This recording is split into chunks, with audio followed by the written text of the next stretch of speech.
Smutny dekoder. Zaraz kurwa, chyba się idę zaćmać na śmierć. Znowu zajebany tymi Xanaxami. Znowu tnę sobie parę żył. Znowu wpuszczam w siebie jakąś dawkę.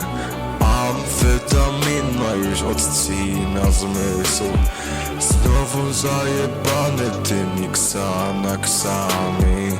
Znowu tnę sobie parę żył.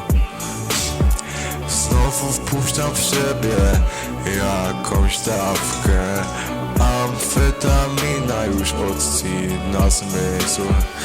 Pamiętam jak leżałem sobie z moją słodką ćpunką. Wtedy życie było piękne jak ze stówki we dwóch wciągaliśmy gieta.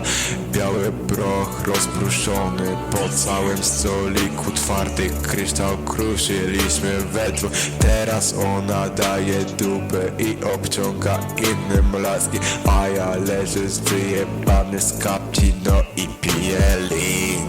Se nawija w moim studio zajebiste te kawałki, a mógłbym z tą potańczyć do jebanego fi.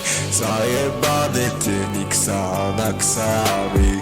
Znowu tnę sobie parę żył. Znowu wpuszczam z siebie jakąś dawkę. Amfetamina już odcina zmysł. Znowu zajebany tymi Xanaxami. Znowu tnę sobie parę żył. Znowu wpuszczam w siebie jakąś dawkę. Amfetamina już odcina zmysł. Ej, to naprawdę szczere gówno. Nawet nie wiecie jak jestem w chuj smutny. Proszę, nie ćpajcie tak jak ja. Pozdro.